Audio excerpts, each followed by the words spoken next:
Broadcasting from the campus of Salisbury University, this is WSDL Ocean City, NPR News Talk 90.7, putting Delmarva first. It's time for Delmarva Today with your host, Don Rush.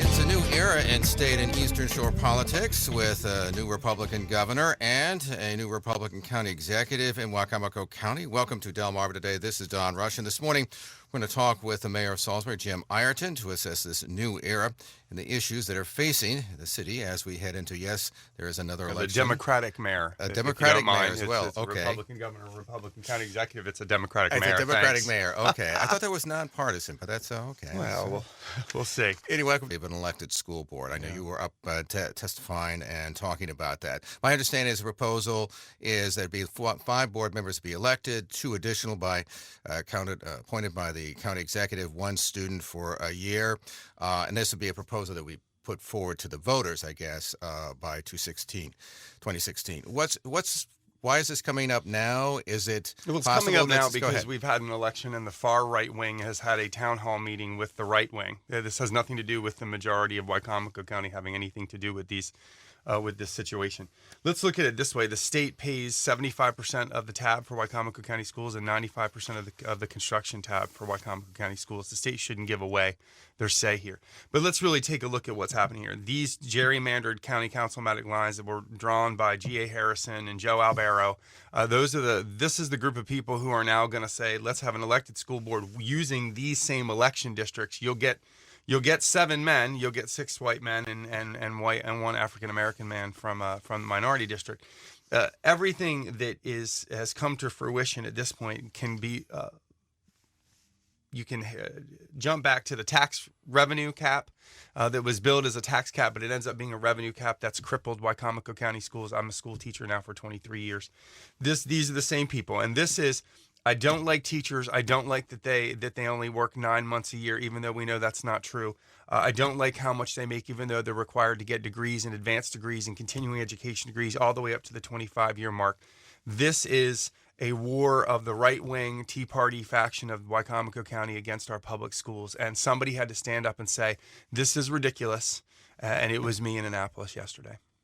So what is it that what is it that would be wrong, do you think, with well, there's nothing wrong with an elected school board. The question is when you create these districts as they are going to be created to look like Wicomico County Council districts, you have all but taken all the power of the 40 to 45% of Wicomico County that is minority. You've taken away the power of the municipalities of Salisbury, Delmar, and Fruitland. We had this when we discussed tax differential. There's just this silence on behalf of the county council and the county executive. Somebody has to say that even though everyone's going to say Ireton doesn't want people to popularly elect, I believe that when the state pays that much in, they should have a say. And I do believe that both the Republican Central Committee and the Democratic Central Committee, one of which I've been on previously, that interviews candidates for hours upon hours upon hours and then makes that recommendation to the governor. That is a process that weeds out politics becoming a part of the classroom, because we will find people who have an axe to grind against a teacher. We will find people who have an axe to grind against pedagogy. We will find, and there I've used the word pedagogy, and that's the type of person you want to have on those things. You're not going to have that. You're going to have people who are railing against something, some issue, some book, some principle. It has been like this for forever. The Republican primaries in this county are the whispering campaign against the Board of Education. So I just came out along with Mary Ashante and the WCEA and said, you're going to minimize minorities, you're going to minimize women, and it will be 7 white men and 1 African-American male from District 1 that will get elected. Well, because I was going to ask you, because I understand that, at least from what I was reading, that the county council member, Ernie Davis, the sole Democrat, has endorsed this idea. Is that right? The reason they've endorsed it is because it has been considered a done deal in Annapolis up to this point. What we've been doing with the WCEA actually has been trying to get the lesser of 2 evils. And I really took umbrage with that and said, I don't want this at all. The lesser of 2 evils is you get all elected instead of letting 5 of them be elected and 2 of them be appointed by the county executive. That's all wrong. So I appreciate that Ernie did that, but what Ernie really will probably tell you is he's picked the lesser of two evils that have been put on our plate because it's been considered a done deal in Annapolis up to this point. When I talk to the senators on the education committee in Annapolis, and I start to explain to them that the idea of public input here was the right wing talks to the far right wing at the Republican Central Committee dinner, it becomes clear to them that the state's paying for this. The revenue cap that these same people supported are destroying the schools. Every year, the Maryland General Assembly says, Wicomico County, how are we paying for all of this? And you're not paying any of it, and it's because of the revenue cap. And now we're going to get a school board that'll just rubber stamp all of those far right-wing, teacher-hating, school-hating people. I mean, do you think that if there were an elected school board, as you think that it might turn out to be, do you think this is going to be an issue of simply the fiscal side of it in terms of allocation of money, or do you think we're also going to see social issues come into the fore as well? Absolutely. You've seen it happen in Indian River School District. You've seen it happen in Cape Henlopen School District up in Delaware at this point. Susan Parker did a great editorial in the Daily Times a couple weeks ago that said its school board really doesn't have a whole lot to do with the school budget at all. It is the superintendent and the Board of Education and the county executive that come up with this budget. So again, it's just like the tax cap. We're gonna deflect over here that somebody's taking a hold of your schools. You should do this. Run for the hills, and it's going to actually turn out to be something else. It'll be a social programming. It'll be a social issues platform for the right wing of the Republican Party of Wicomico County. We want to turn to the tax differential. Well, hold on a second. Yeah, let's just be silent. Because that's the response from Wicomico County Executive Bob Culver and Wicomico County Council President John Cannon. I'm not sure whether or not they're just aghast. The Democrat has found a way to cut taxes. Maybe that's it. But in the end, they've been stealing from the residents of Salisbury, Delmar, and Fruitland for years. And over the past 15 years, that amounts to about $15 million. And again, all I can say to you is we saw this story that Salisbury's taxes are so high, but you didn't put in Wicomico County taxes. If you dropped Wicomico County taxes, what the tax differential would do, we'd fall to out of the top 10 in the state of Maryland. And let's this for the listeners. So what is it when we're talking about tax differential? This. Wicomico County taxes the citizens of Salisbury to the tune of about $1,100,000 a year for services that the county doesn't provide to us. Yet they continue to take that money. They also allow the city of Salisbury to provide fire service for 65% of the county and only get paid and only pay us back for 25% of it. Wicomico County government's getting a deal off the backs of the citizens of Salisbury, and as the mayor and the person who's supposed to defend their taxes and defend their paychecks and defend their property values, somebody's got to say something. We have options on the fire service agreement. We can say that our fire trucks and ambulances aren't going to go outside the city limits. Maybe that will bring them to the table. I thought I did the right thing by saying, here's a chance to cut taxes for the people who live in Delmar, Salisbury, and Fruitland, and it's been met with a stony silence. Now, my understanding is that the county council has when this issue has been raised by others, they've always said whether it had Democratic majorities or Republican majorities, it's just I have the letters from 2006 on. And never. The difficulty in Maryland law is it says that counties shall or may. And Wicomico County, Worcester County, there's a big article in the Coast Dispatch yesterday about Worcester County commissioners basically just slapping the city of Ocean City right outside the door going, we're not going to do this for you, apparently.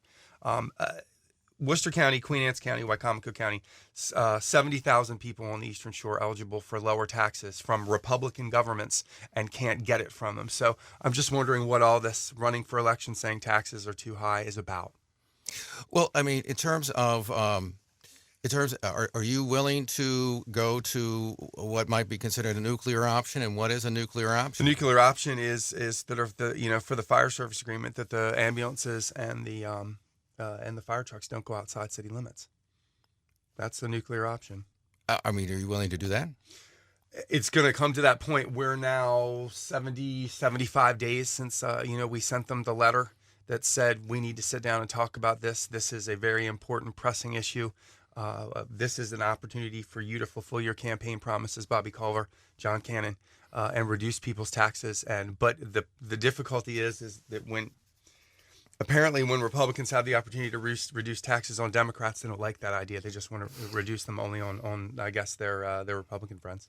Well, because Culver, I think, as I read in the story anyway, says he's willing to sit down and talk about it. Well, no, what he said in the article was, I'd like to look at the science. Well, the science has been done by experts out of Annapolis every year since 2006.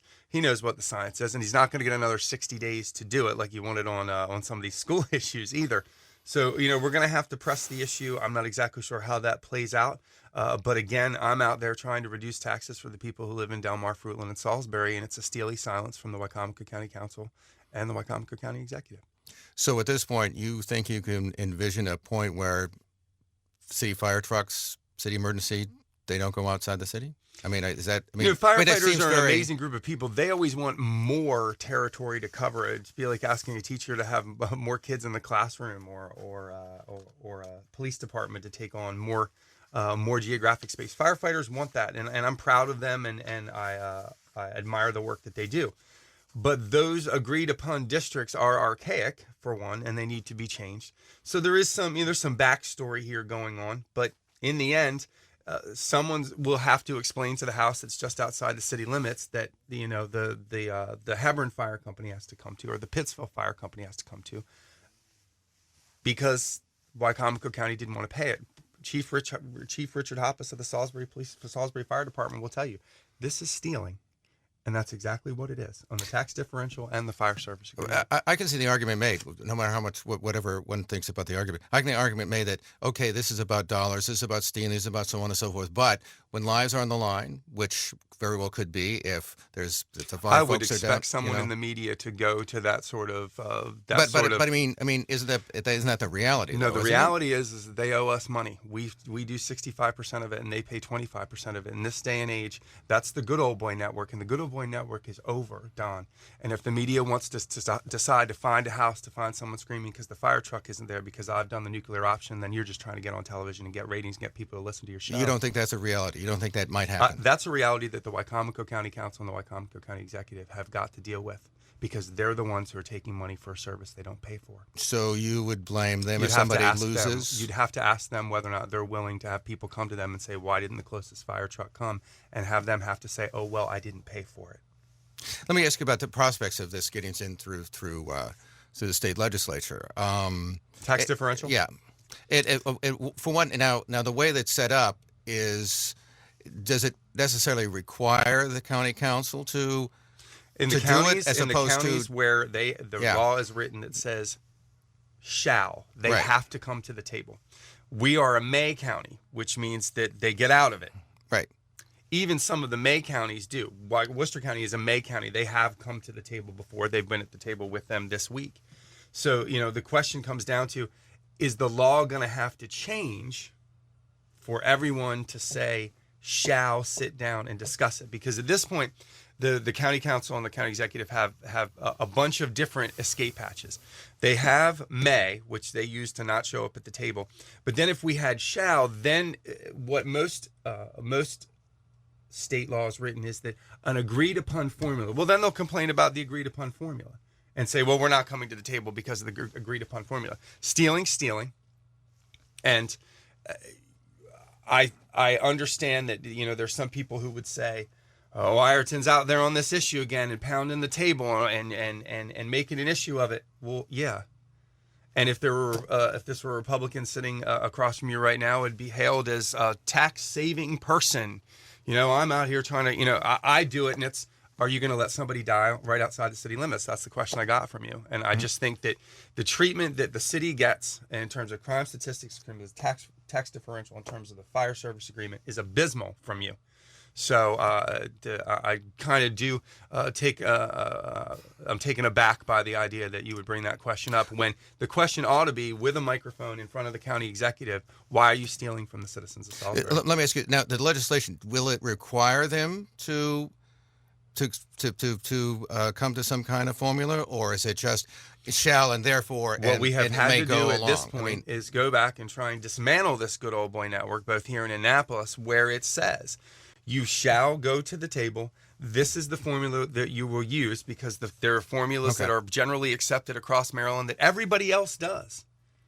Everybody else does. 900,000 Marylanders eligible for, for tax differential and a reduction of tax rates, and everybody else gets it except the 70,000 people in Worcester County, Wycomico County, and Queen Anne's County.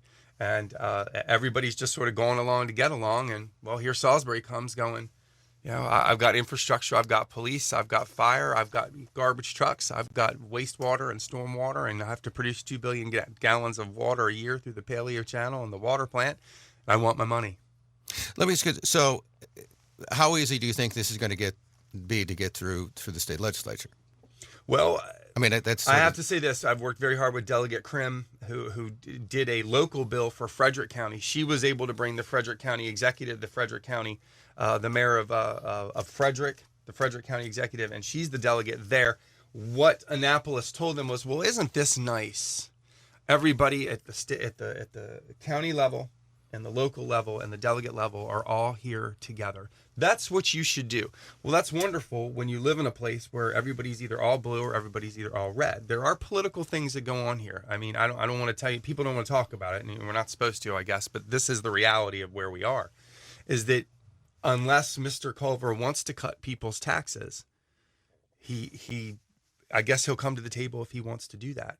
But apparently he doesn't want to cut people's taxes. He's the one who ran and said your taxes are too high. Here we have presented him with 33,000 people in Salisbury, all the citizens of Delmar, all the citizens of Fruitland. And it's, again, just a silence that is deafening.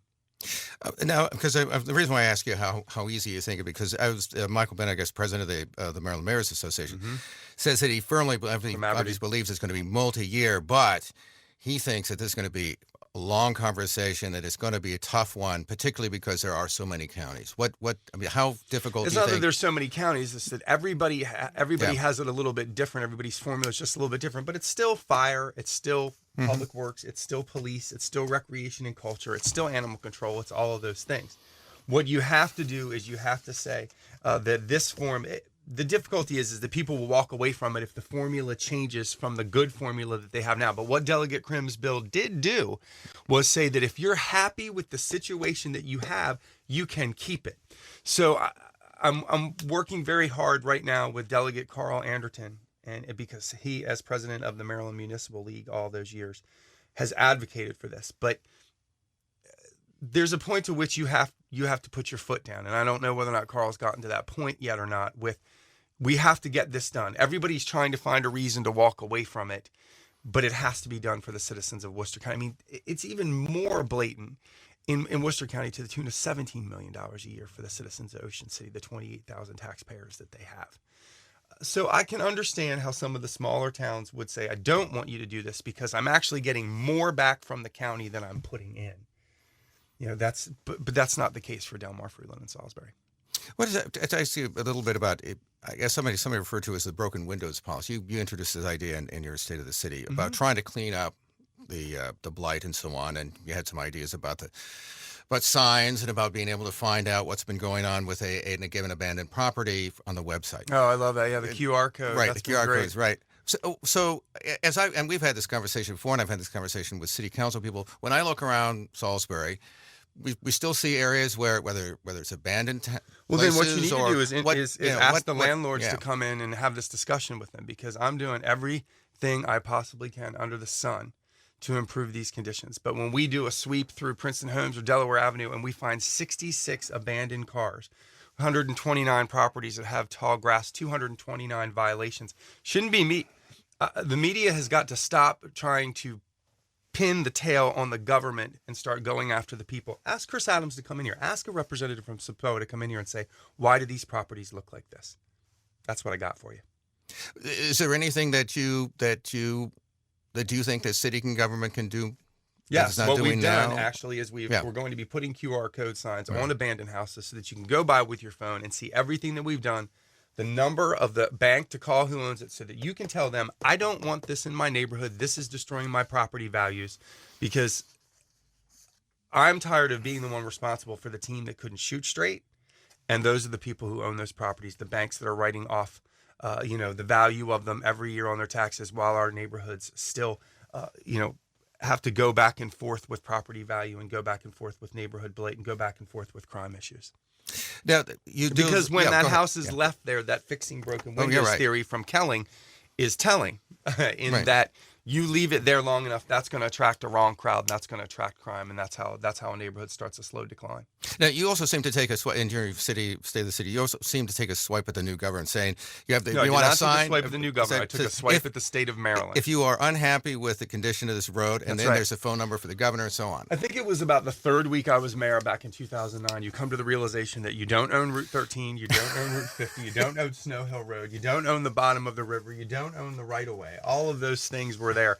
So you start to see what Route 13 looked like between College Avenue and South Boulevard. You start to see what East William Street looked like in Newtown for the last 4 years with no end in sight. And the difficulty for me is, and I'll tell you, I get a little fed up with it, and the people who work with me have to deal with it every day, is that when someone rides into town and hits that pothole, the first person they cuss is the mayor, and I'm not going to have it.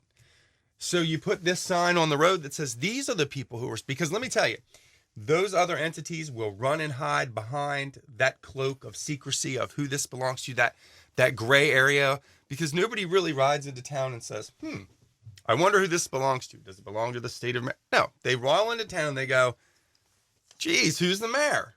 So the mayor is just doing his job to tell the citizens exactly who is responsible for the projects that are not getting done. And he only wishes that the media would do the same thing. Let me turn to, we got an election coming up, and we have 5 districts, right? We have 5 good districts. Lord, are you talking about the November election? That's right. Got to talk a little bit about that. Really?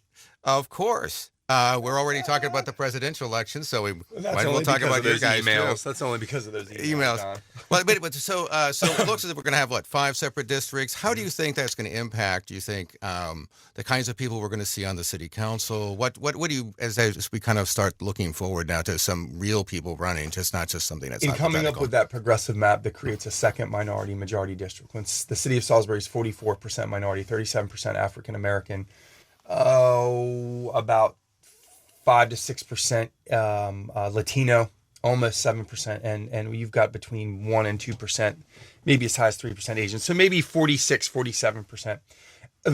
You have to be ready for that, and you want to have more representation from those groups. So we created the second minority majority district, which is very difficult to do because, again, the state of Maryland laws say you can't connect districts across roadbed. You can go across water.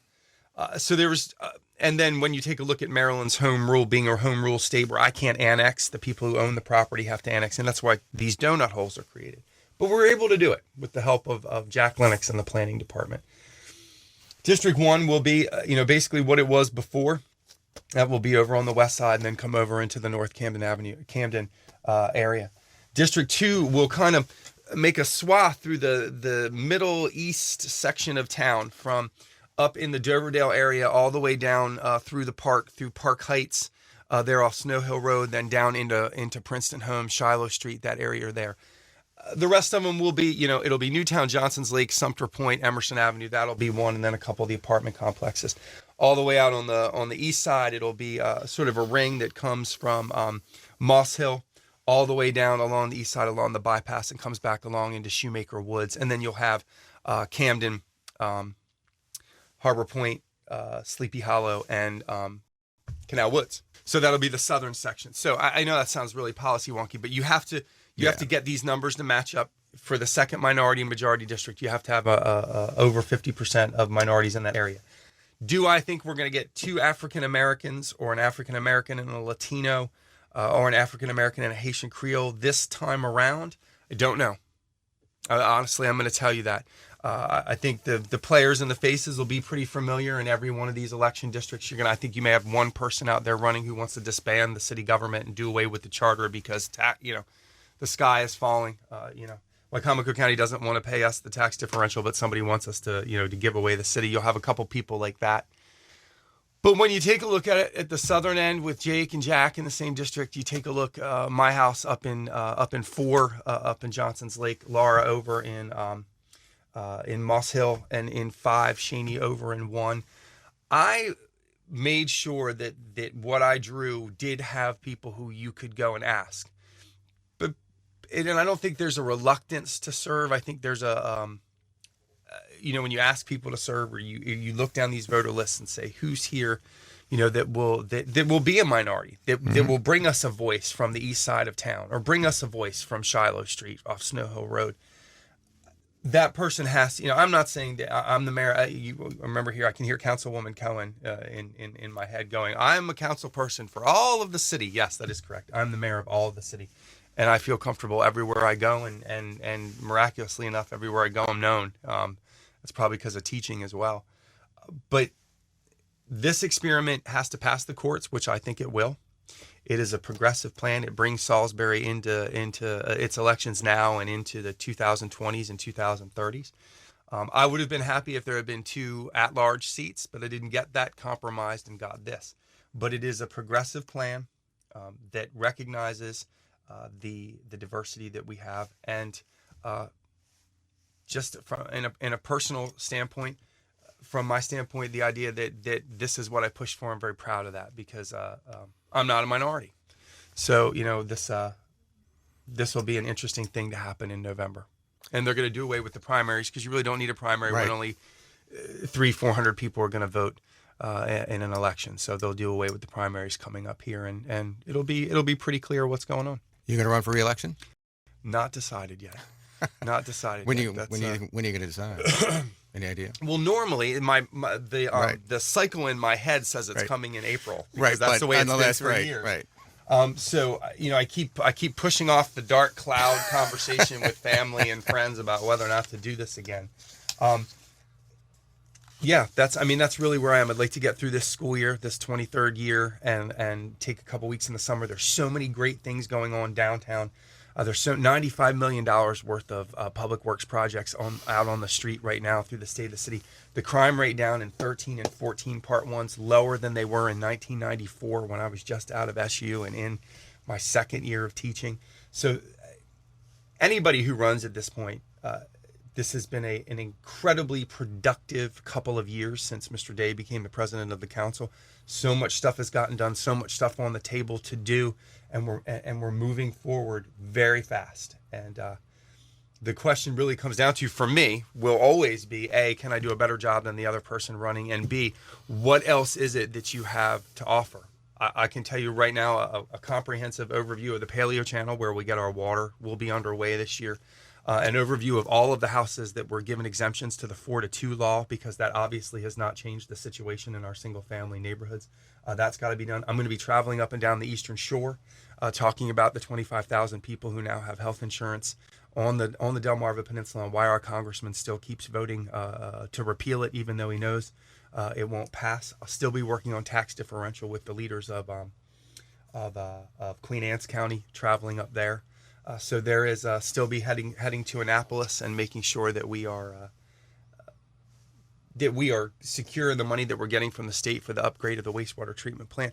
All of these things. My mom said to me after the State of the City, because she was there last week, and she said, you had all that written down, but you never looked at the paper once. And I said, because this is what I live at every day of the week, and a lot of data and things to go through. But the idea will be, for me, when I'm done with all this and choose to do something different, is to make sure that you leave Salisbury better than you found it. And the question really comes for the police chief and I. If you had 3,229 Part 1 crimes in 1994, and this year only had 2,112, and the population of Salisbury in 1994 was 21,000 people, and the Salisbury population now is 33,000 people, why does everybody think everybody walking around the corner is there to get them? Now, I would say to you, do I really need to know about the mugging in Claymont on at 606, 706, and 806? Because you read it. And I understand that we're a regional station and we're a regional area. I have this discussion with news directors everywhere I go. But is playing to the least common denominator in people the only way to get them to listen? I don't know. That may be true, Don. I don't know. But all I know is these numbers say we are infinitely safer than we were before. Social media, Wycomico First Alert, all of those things are playing into our psyche with like this zap you've got to pay attention to this. And for some reason, the only thing you can get us to pay attention to is the bad things that happen. I could say to you that there's $16 million of surplus. All the lawsuits against me have been dropped. You pay no attention to that if there was a home invasion down the street and you could read about it. I don't know if that's my consternation or your industry, but this city is safer than it was 4 years ago, 10 years ago, and 20 years ago, and nobody knows it. Somebody needs to help me figure out why that is. Let me ask you one final question. Do you have any thoughts about running for some other position? Yes, but out of deference to people like Rick Pollitt and deference to people like Norm Conway throughout the years, and deference to Frank Cradaville and Jim Mathias. I mean, excellent public servants. Even public servants that aren't in my party. Even Senator Eckert, Senator Colburn, for whatever the newspaper did to him, a public servant. The county commissioners that we have had, both Democrat and Republican, Matt Holloway, that kind of service. Running for something else is not about a career path. Running for something else is seeing the need to make a change somewhere else. Certainly Washington could use a change right now because, we're going to take the Department of Homeland Security and straitjacket it because we want to make a point. Our congressman is supposed to be working for us $175,000 a year, and we get him winking at a camera. It's disconcerting to me because the Chesapeake Bay hasn't gone past C+ in terms of health. Like I said, we have these people. We need more rural people, more rural African Americans, more rural people, more rural Latinos to sign up for health insurance. We have these issues that plague infrastructure. Our bridges, our roads, all of those things, and we're not talking about that in Washington. But to be honest with you, does anybody really want to get in the middle of that rigmarole where it comes down to you're a tax and spend Democrat, you're a borrow and spend Republican, the same arguments that we've been having since I was born and since you were born, and then now with Citizens United, the idea that $500,000 can be dumped a day into a mayor's race in Illinois.